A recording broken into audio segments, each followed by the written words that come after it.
Hello, ഇന്ന് ഞാനൊരു മാങ്ങാക്കറി ഉണ്ടാക്കാൻ പോവുകയാണേ. നല്ല വിളഞ്ഞ മാങ്ങയാണ്. അപ്പോൾ ചെറിയൊരു മാങ്ങാക്കറി ഉണ്ടാക്കാൻ പോവുകയാണേ. അപ്പോൾ നമുക്ക് മാങ്ങാക്കറി ഉണ്ടാക്കാൻ പോകാം.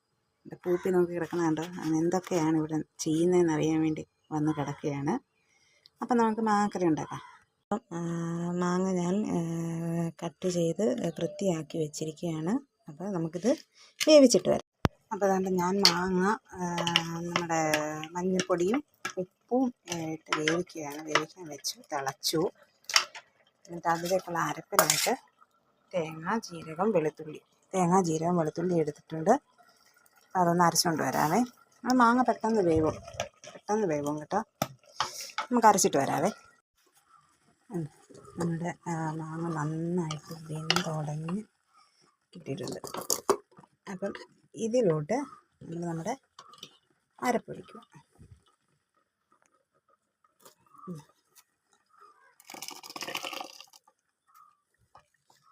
അരപ്പൊഴിച്ചു. എന്നിട്ട് നമുക്ക് ആവശ്യത്തിനുള്ള വെള്ളവും കൂടെ ചേർക്കണം.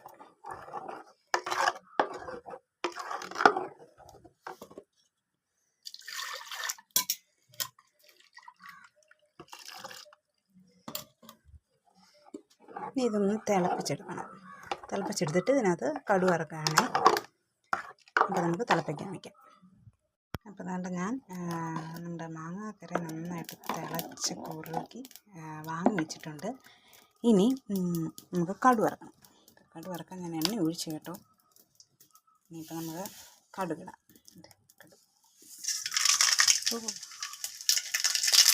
നന്നായിട്ട് പൊട്ടിച്ചെടുക്കുന്നുണ്ട്. ഇനി നമുക്ക് ഉള്ളി ഇടാവേ. ഉള്ളി ഒരു മുളക് കൂടെ വന്ന് ഉള്ളി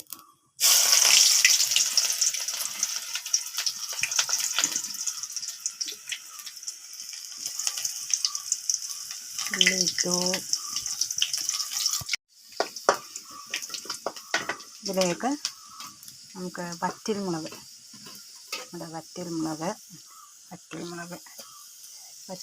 ഇട്ടു. ഇനി ഇതിനകത്തൊക്കെ ഞാൻ കുറച്ച് തേങ്ങ ഇടുന്നുണ്ട്. ഇച്ചിരി ഇളക്കാം. പൊട്ടിച്ചിറങ്ങാൻ ചാൻസ് കൂടുതലാണ് കേട്ടോ. ഇളക്കി അതിൻ്റെ കളർ ഒന്ന് മാറി വരണം. ആ തേങ്ങയുടെ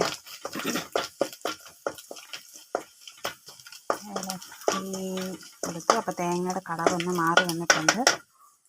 അതിലേക്ക് നമുക്ക് കുറച്ച് കറിവേപ്പില.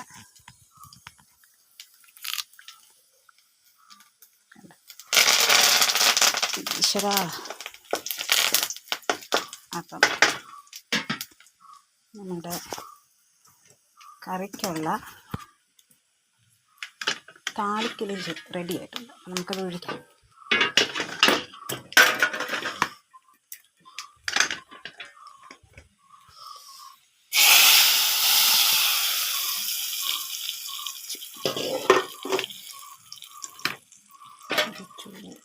സൈഡിൽ നിന്ന് കുറച്ചെടുത്തിട്ട്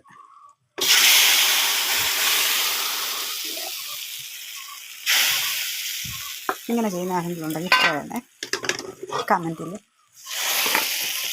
എനിക്കിങ്ങനെ ചെയ്ത് തൃപ്തി വരത്തില്ല. അതുകൊണ്ട് അതാണ്ട് നമ്മുടെ കറി റെഡി ആയിട്ടുണ്ട്. നല്ല സൂപ്പർ മാങ്ങാക്കറിയാണേ. എല്ലാവരും ഒന്ന് ട്രൈ ചെയ്ത് നോക്കാം കേട്ടോ. അവസാനം ഒരു കറിവേപ്പിലയുടെ തണ്ടൂടെ കിടക്കട്ടെ. ഓക്കെ, അടുത്ത വീഡിയോ ആയിട്ട് വരുന്നത് വരെ ബൈ. പിന്നെ എൻ്റെ ചാനലൊന്ന് സബ്സ്ക്രൈബ് ചെയ്യണേ. ലൈക്ക് ചെയ്യുക, ഷെയർ ചെയ്യുക, കമൻറ്റ് ചെയ്യുക.